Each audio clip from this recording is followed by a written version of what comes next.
Welcome back, Rankers. Last Thursday, in fact, was a big day here in the office. We had our highest traffic day for the website in a single day ever. And it was because of iOS 5. What's iOS 5? Well, it's the new operating system for things like your iPhone, your iPod Touch, your Apple TV, your iPad. New operating system was released last week. Lots of excitement. I was excited. I came in here early, got my iTunes, tried to download it, said it'll be finished in about 7 years, and it was saying the same for everybody around the planet, basically.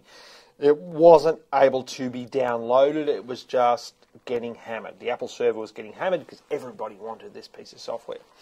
One of our writers in here said, there's another better way to get it. You can just go and do this, and you pull this switch over here, and you put that URL in there. And I said, oh yeah, okay. I wasn't that interested because it sounded like too much hard work to me. Then later on in the day, one of the other guys was trying it, and it worked for him as well.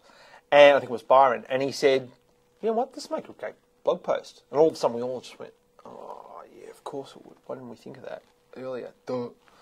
So Michael, the writer whose idea this was, he went and wrote the blog post.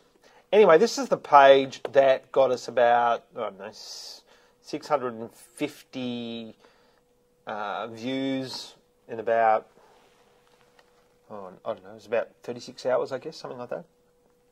And you can see here it's only had 32 tweets, it's only had 21 likes, and it's only had 2 +1s, if you know what I mean.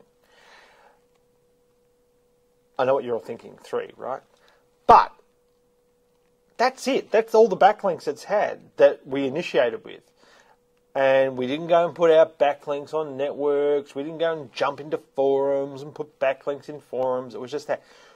Within about 12 hours, it was ranking #1 for download iOS 5 or iOS 5 download timeout, which was the main problem, right? People were having problems with timeouts trying to get it. And so the traffic actually came from, we've got 155 hits just from Google itself, being real time. And we were ranking on the Saturday, so about 30 hours after the post went live. We got up as high as 5 for download iOS 5. So no other backlinks except, a little bit of social media here. We're now nowhere to be found for that phrase.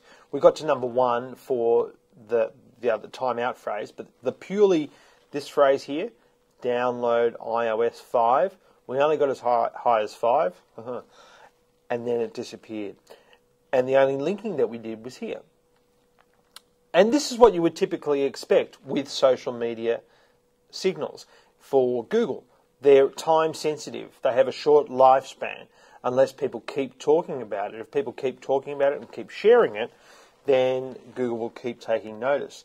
But it won't if it's transient in nature like this event was, because people could then go and download iOS 5 after the initial rush, and they didn't have a problem with it. Incidentally, Google Webmaster Tools was showing that we had in this period 110 different queries, and that's not searches, that's queries. It's saying here 2,500 different searches for that particular phrase that we would have been ranking for. Now, admittedly, some of them would have been on the page 2, so we wouldn't be getting traffic off them because no one goes to page 2. This is the spike of the traffic and what happened. And this link here, this referral source here, that's Twitter. So we've got Twitter being #1, which I would have thought, yeah. Google being #2, which really surprised me because it was such a short time frame, and we didn't have any backlinks. So why would we rank for those things or those phrases? Because they were hard phrases to rank for. But because we got the amount of action in, or the amount of referrals from Twitter, I believe that sent a social signal to Google to say this is popular right now and you need to show it. because there were only 32 tweets. So all this traffic would have come from the followers of those people that tweeted, and probably about 10 of those were from us. So just interesting to see what effect social signals have, and that you actually can rank for something just through a social signal. But if we wanted to keep that page on the front page of Google for download iOS 5, we'd probably have to go and do more work with more pages inside the index, inside our site, linking back to that particular page, referencing it. But the other interesting thing that happened this week, which kind of made me think about that experience and what you're up against with Google. This is an excellent interview by a guy called Eric Enge. I don't know if that's how you spell his name. But Stone Temple Consulting. So you go to stonetemple.com, you'll find this interview. He's interviewing Google's chief scientist, essentially. And basically what he's saying, he's reiterating two things. For me, anyway. I mean, there's a lot more in the article than just the two things. It's a really good read. It talks about Google Translate and everything. But he emphasises that Google is making up to 2 changes per day to the algorithm. This isn't just tinkering with the edges of the website. This is like to the algorithm itself. And they're also, he reiterated, that speed is so important now.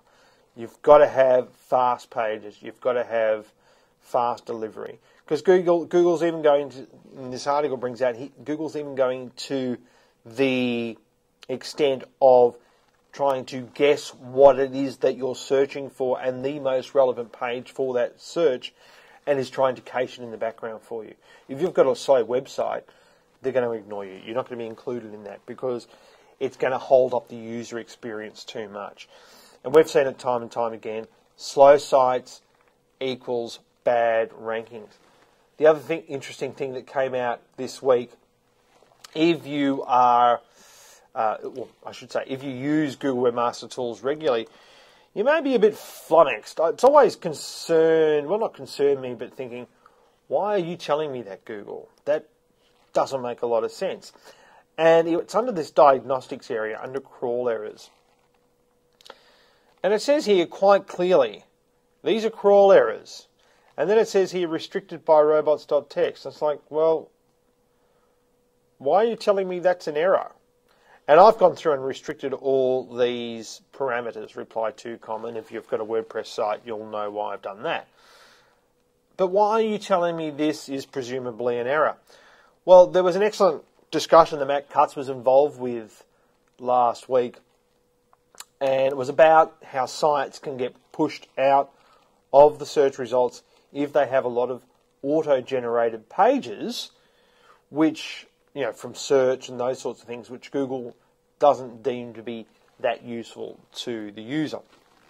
But one of the things that came out of this discussion is that this guy here says, I built Google Webmaster Tools, so this confusion is entirely my fault.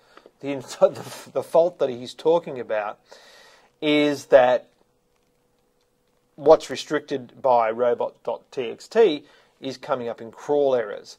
The reason that's in there, it's a report to show you what's been blocked and to correct it in case some of those things in robot.txt you didn't expect to be blocked. So for all of those who have asked me over the years, why is Google saying that this is restricted by robots.txt is an error? It's just purely putting the information in here that it's found in robot.txt and it won't crawl, just so you know that in case there's anything in there that shouldn't be in there, you can go and change it. So that's what that's all about. I had a heap more to talk about this week, but we're just not going to have time. Thanks very much. See you next week. Bye. Oh, one more thing. I don't know if there was one more thing. Mike would kill me if I didn't talk about this. One more thing. In the site now, we now have a new category called Ask Jim. Now, this is because we've got a lot of inquiries via Twitter, obviously, Facebook, all of those things. If you have a question about SEO, just ask on Twitter. It's at Jimboot or at Stuart Media. Just at Stuart Media. Or on the Facebook page, which is facebook.com/Melbourne SEO. And just ask the question on here. We'll put the answer up here, or you can come and comment on any of these if you want to ask a question. And that really is it for this week's show. We'll see you next week. Thanks very much. Bye.